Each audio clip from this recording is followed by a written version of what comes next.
Former IPOB member Ikenga Uruagu openly mocks Nnamdi Kanu, calling him a derogatory Igbo phrase, implying a disgraceful or shameful child, questioning his integrity and leadership capability.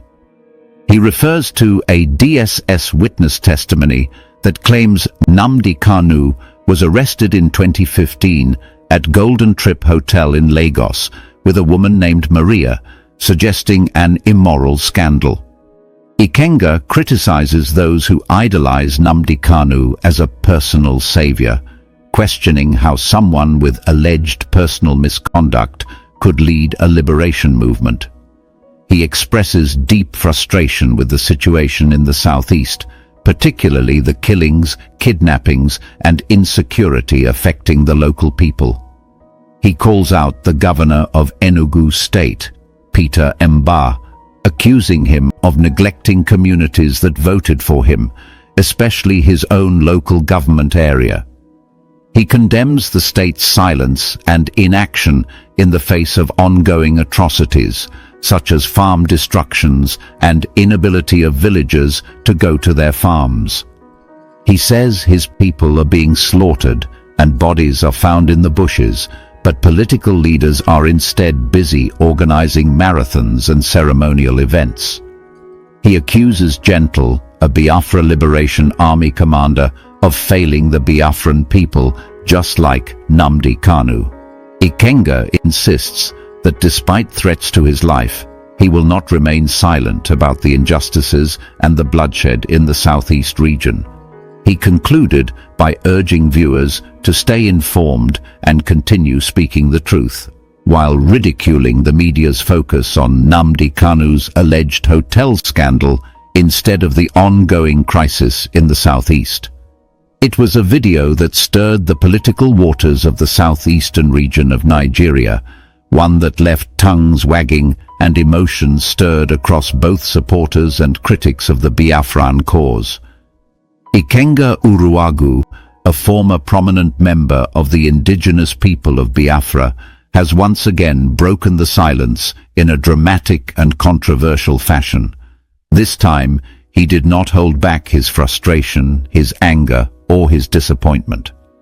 With fiery words and passionate expression, Ikenga Uruagu mocked Mazi Nnamdi Kanu, the detained leader of the indigenous people of Biafra, and at the same time turned his verbal guns on the commander of the Biafran Liberation Army, a man known popularly as Gentle. The video, which was aired on Magnetic Jigs TV and has since gone viral, begins with Ikenga Uruagu sitting confidently and with an air of someone who has had enough. His face bore the weight of a man tired of watching his homeland descend into chaos, while leaders, according to him, are either silent, deceitful, or outright incompetent. The first shock came when Ikenga Uruagu referred to Mazi Nnamdi Kanu using the Igbo phrase "Otanwa," a term so derogatory and laced with cultural shame that many people were stunned by the boldness of his insult. In Igbo tradition, to call someone Otanwa is to suggest they are a disgrace to their family lineage, someone whose actions have brought shame to those who raised them. Ikenga Uruagu did not stop there. He reminded his audience of an old accusation that had mostly remained in the shadows for years, a testimony allegedly given by a Department of State Services officer during one of Mazi Nnamdi Kanu's trials.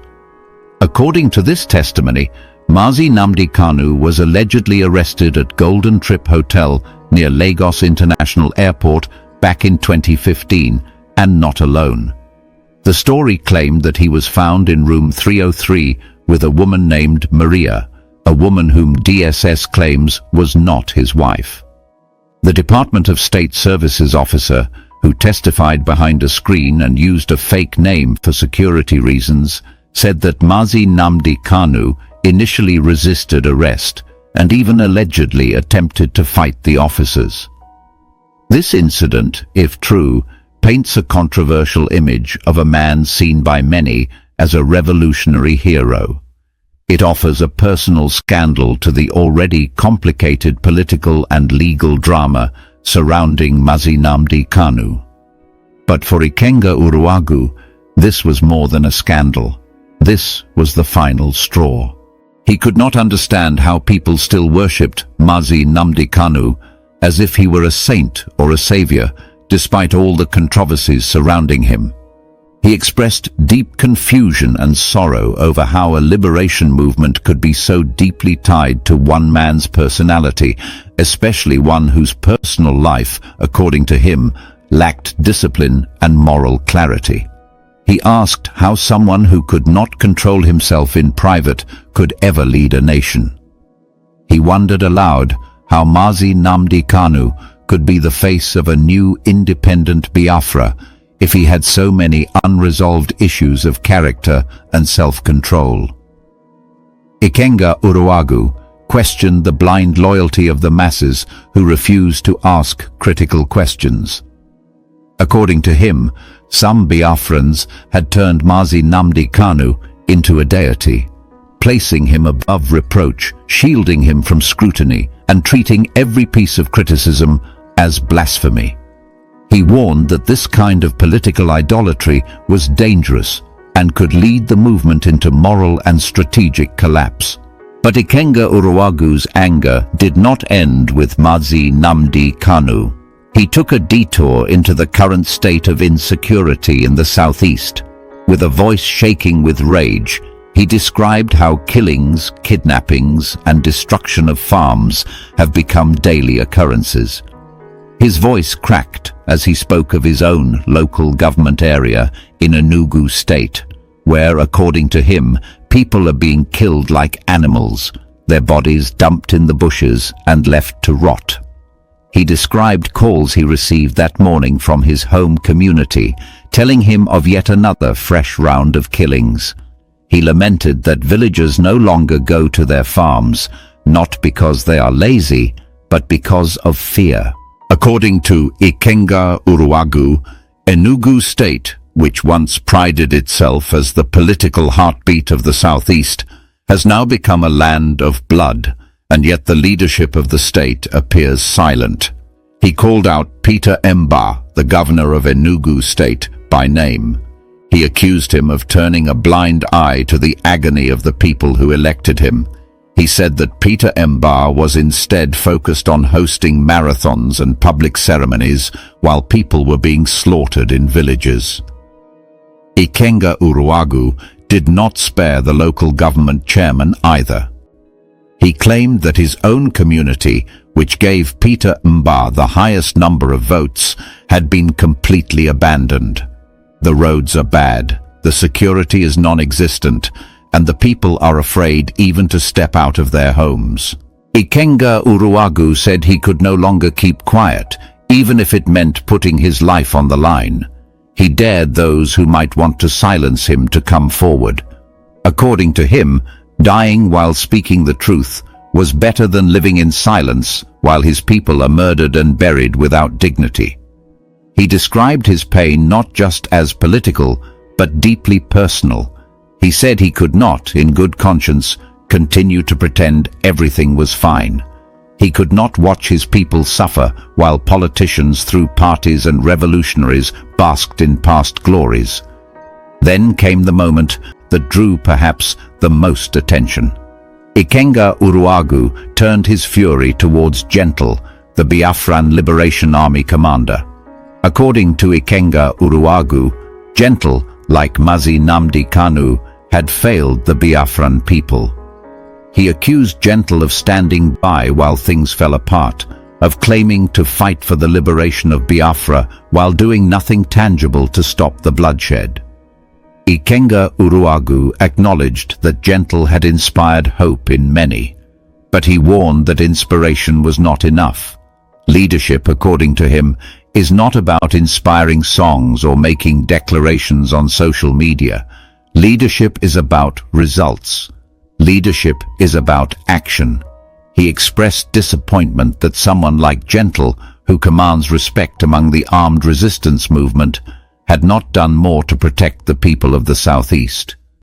He asked what good a liberation army was if villagers were still getting kidnapped, if farmers could not go to their land, and if women were still being raped in the bushes. He said that Biafra cannot be built on illusions and slogans. It must be built on truth, sacrifice, and most importantly, competence. He criticized those around Gentle who, according to him, preferred praise singing to accountability. He warned that if the movement continued to be run by ego and personal ambition, it would collapse like a house built on sand. As the video progressed, Ikenga Uruagu's tone shifted slightly from anger to something more like mourning. His voice became softer, and the passion in his eyes turned into sadness. He spoke of how the original dream of Biafra, a land of freedom and prosperity, had now become a nightmare of blood and betrayal. He remembered how he once believed deeply in the cause, how he marched with hope in his heart, how he believed that the new Biafra would be different from Nigeria. But now, according to him, all he sees is a repeat of the same failures. He sees men driven by personal ambition, by lust for power, by a desire to be worshipped rather than serve. He said that many people who once believed in Mazi Nnamdi Kanu are now quietly withdrawing, not because they have become enemies of the struggle, but because they are tired of the drama. They are tired of scandals. They are tired of the lack of results. He said that many people believe that Gentle would be the one to correct the mistakes of Mazi Nnamdi Kanu, to steer the ship back on course. But instead, Gentle has become quiet at a time when his voice is needed most. Ikenga Uruagu wondered whether Gentle still understood what leadership meant, whether he still understood the pain of the people. Toward the end of the video, Ikenga Uruagu pleaded with his viewers not to be deceived by media distractions. He said that while people were busy debating whether Mazi Nnamdi Kanu was caught with a woman in a hotel, the real issues, the killings, the kidnappings, the farm destruction, were being ignored. He said that the media loves scandals because they are easier to talk about than solutions. But he challenged everyone watching to focus on what truly matters. According to him, dignity is not found in defending a man's reputation. It is found in standing up for those who have no voice. He called on young people to rise beyond blind loyalty. He told them to ask hard questions, to hold their leaders accountable, and to remember that liberation is not a performance. Liberation is sacrifice. Liberation is honesty. Liberation is about building a future where children are safe, not just chanting slogans. He said that unless the movement cleanses itself of hypocrisy and self-worship, it will not survive. He said that Biafra, if it must come, must be built on integrity, not propaganda. As the video concluded, Ikenga Uruagu thanked his viewers and urged them to remain informed. He promised to keep speaking, no matter the cost. He said he was ready to die for the truth because silence was no longer an option.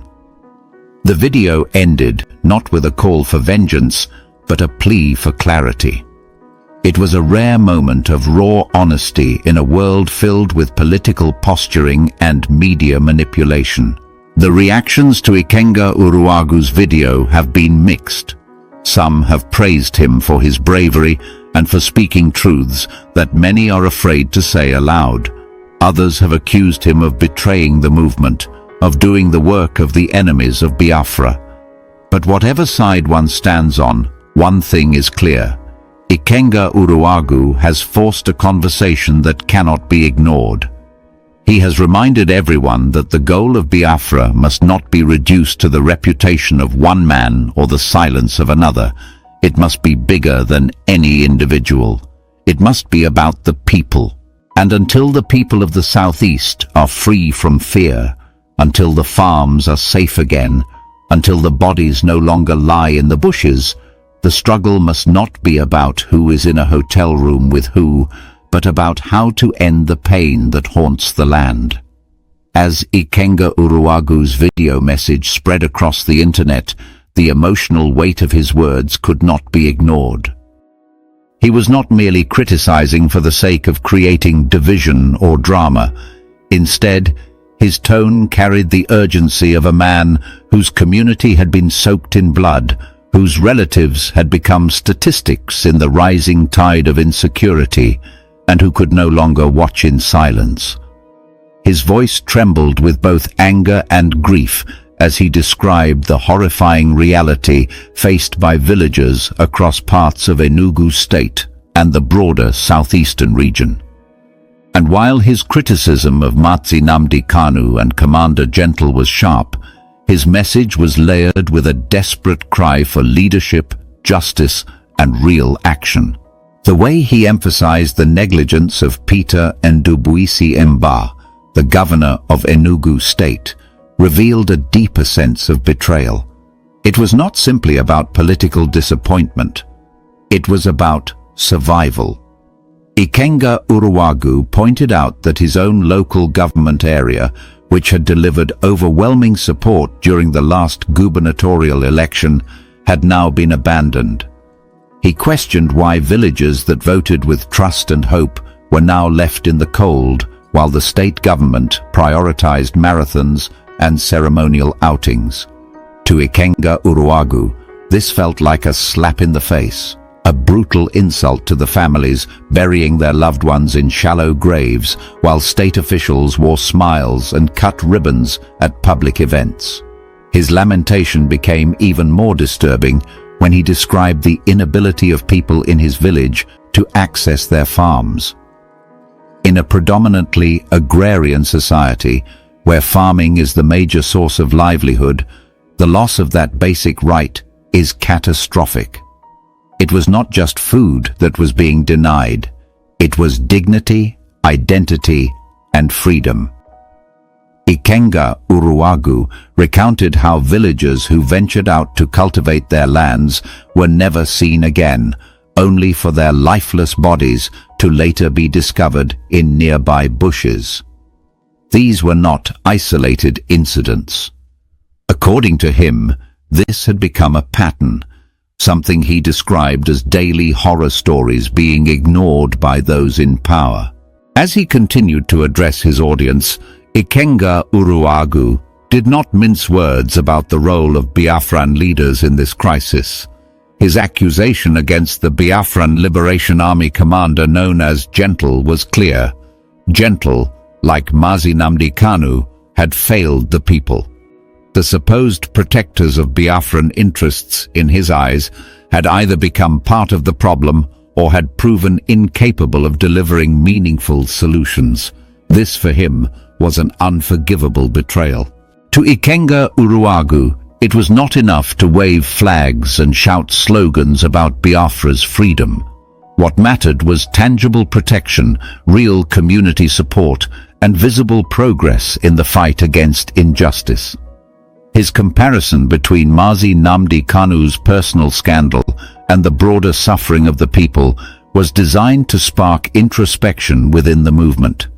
He questioned how a man entangled in allegations of moral failure could be upheld as the symbol of a liberation struggle. His language was raw and emotional, using traditional Igbo expressions like "ota nwa" to express contempt and disbelief. That phrase, loosely translated, refers to a child who has brought shame or dishonor, a heavy insult in Igbo culture. But his criticism did not stop with individuals alone. Ikenga Uruagu took aim at the entire system of silence that had allowed these problems to fester. He condemned how people, especially those in power, had become desensitized to the death and despair around them. He pointed out how quickly people shifted their focus to gossip, scandals, and personal drama, while ignoring the actual atrocities unfolding daily in the southeast. His mention of the media's obsession with Mazi Nnamdi Kanu's alleged arrest with a woman named Maria served as an example. Ikenga Uruagu was furious that instead of focusing on the massacres in villages, headlines were being written about hotel rendezvous and personal misconduct. It was this juxtaposition that highlighted the decay of moral priorities in the public discourse. All right, I think I were breaking news anyway, and I want us to listen to this.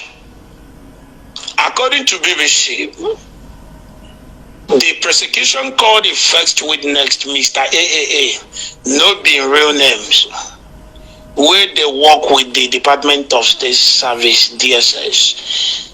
He testified behind screen. We are arresting Nnamdi Kanu for hotel with one woman, DSS.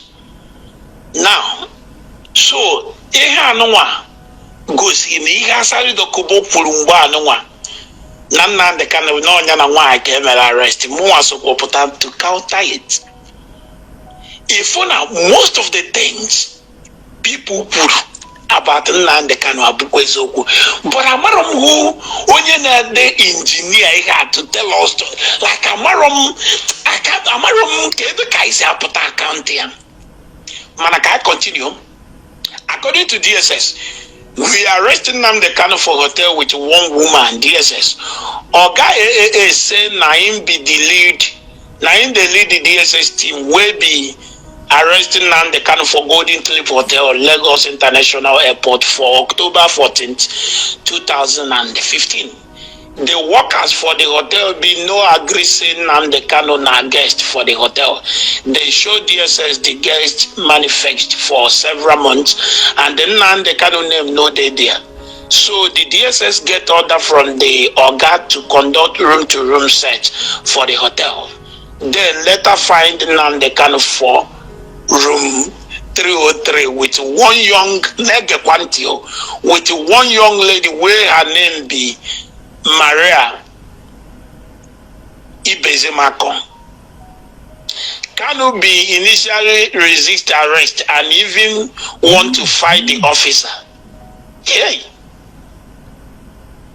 He heard bug on one DSS man where he heard bug one DSS officer where he named now Bolaji according to the witness AAA. Now Nnamdi Kanu wetara na room 303 na ebe a na-akpọ Golden Cliff Hotel, Lagos International Airport on October 14, 2015.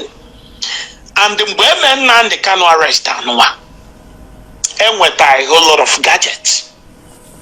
In fact, the broadcasting gadgets Nnamdi Kanu, which na DSS seized everything. Now, when the arrest, and a whole lot of people put out there, when Nnamdi Kanu bunyana why came with an email hotel. And the problem I don't know why Nnamdi Kanu went problem of food. And once you come out to say it, people will get agitated. Oh, his personal life. How can somebody that has a problem of food to be the leader of people? Just tell me, only that cannot control his manhood. How can you be the leader? And somebody will be calling you personal savior. I said it the whiter than white. Ndana say, matakwa matao. Nnamdi Kanu will why? Matter because some people and say goddamn personal life. If somebody that claim to be leader of people and the whiter than white and the whiter than snow, blue wine or Nime Hotel.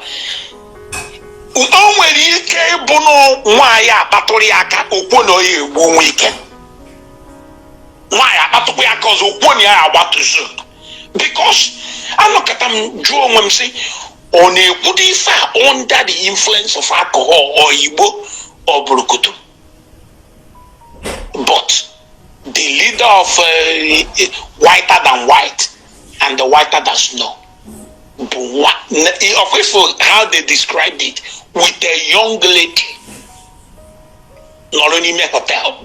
Upon the same place, I call on heaven. Kachineke puli mi fenine unde toye machineke omepiko water mbago de kwifa. Omepiki no just to solitude feli to be amati oto opta zo kwen mewu Buhari. Oblaka metoriana utu na oto jokwe. But you know what? We are not going to stop. We must continue to say it the way it is. Ọ bụrụ na ị chọrọ ịbụ onye nke Chineke bụrụ onye nke Chineke. Iji so na ndị alabanko ndị otu Benjamin Hansley isolu otu anya na iso na don't come and confuse us. If they say you pray 7 times in a day, that Chineke pụrụ ime ihe niile na ndị Nigeria na-ebu nwanyị ha na-ebu nwanyị why na gị nwe problem of utu. All of you, Onyabata, Eberuve, the only thing he had done, Atonya. Okay, Onye Bumai, non a hotel or Brother Palace, call you Bumai, no. But Mkwe, okay, I will capta say, Ikenga Mafa, Nambafa, Neba, Hanata, Ona Bunata, Oma Canine, Valley Cephalini, all of them, especially in Ghana, a fine boy. But I don't see someone who has a problem of food to leading people to the right direction. Are they possible? No wonder why Obuna Biadianako will make a decision. Was it not out of here the Makoji Weja Buche Nakalolai, Nandi DSS, Ndi DOS Nina that he don't trust them? Now with Tafa Hakia.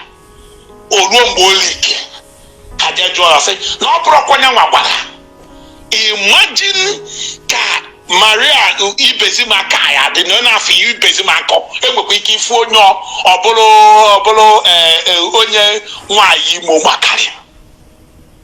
Akonkana Omaimo Metapupuna na Lapuna Yama. Ogwari in Woke, Ostraman Molam. Ostraman told me. And you will begin to think, oh, so the whiter than white. Asali Dokobo, I say no big couple. Hey, oh, Asali Dokobo say, Neji Belonia with Wabo. I say, Lida in no very chineke. Lida I chineke, you know, when my chineke, Kafagin, so, all your people now, oh, God, I'm their personal savior. Paya Kanutu, Osenya Yabu, Calafia, Sidia Botaria, Clefa Mabuya, Calafan, landlord of Kaboja. I tell you, so weak. Apatiaka, Bozo, Uti, Yaya Japota, Yajatakatani, Butisi, Buhari. Nenu bed you, Omokwita Eurobox, and you listen great. And I'm not letting watching it. Or for the Sepulana, bless them. I don't know. Can you hear where you hustling Benjamin? Please take the mic. That body you are seeing there is the body of my brothers. Body of my brothers is being chipped out from the bush like that, kidnapped and killed. And you want me to hold out my hand and be looking at it and we'll have a governor. We'll have Peter Ambassador governor and doing that in the Enugu State government house. They neglect my community, they neglect my local government. In Enugu State today, my local government is the last. No project being executed in Enugu State, in my local government, in Uzuwa local government. And you guys want me to fold my hands. If you guys are not talking, I will say it. If you guys want to kill me, let you come and kill me. What about nonsense is that? My people are being killed. Go to the village, they're being killed. We no longer go to the farm again. Look at the farm. They destroy everywhere in the farm. And you want me to close up my mouth? I cannot. The governor of Enugu State should come out and do something about the menace happening in Uzuwani. Because Uzuwani people are part of Enugu State. We are part of Enugu State. We are not inferior to other local governments in Enugu State. We are part of Enugu State. We are part of. Everyone, we are the people that get the highest vote for you to win and become the governor of Enugu State. But now we're being neglected. My people are being killed each day. Just this morning I got a reference call again. My people cannot even travel. Our guests cannot go to the farm again. But we'll have a working local government chairman, and we'll have a state governor that is in charge, that is there running, flagging off a marathon when people are dying, people that you swore to save are dying there, and you guys want me to be happy. I want to go to good.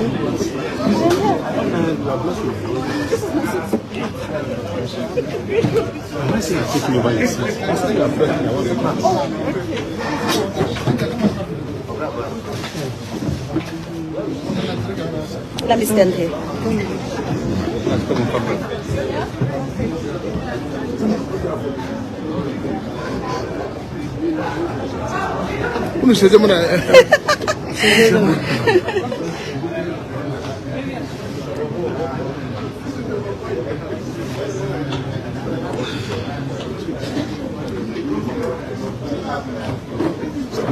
No talking.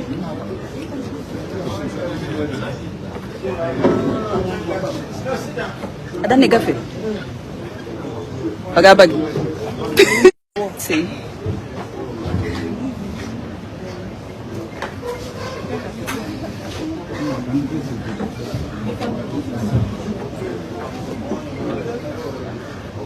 Ooh, my network is bad. So bad.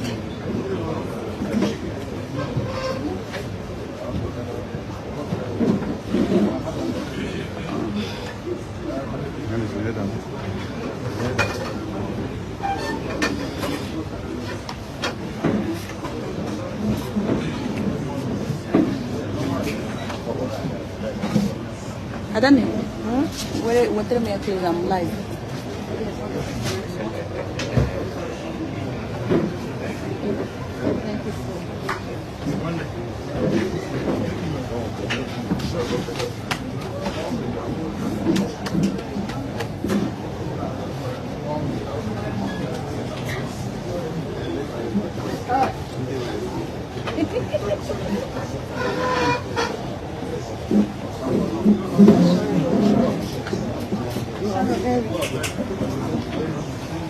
Sorry.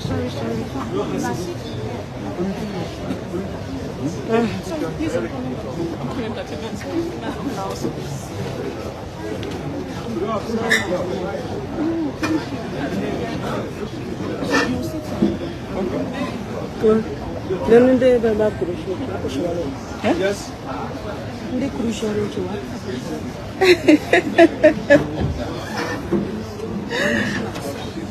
Yeah? I think that's their new thing, yeah. I think that's their new, because there's no other option. Even they will remind you when it's about to be deleted, they will remind you. This is the end of our news update. Please click the icon on the top right corner of your screen to watch my next video. You will enjoy it. I will see you again in my next update. Enjoy the rest of your day. Goodbye for now.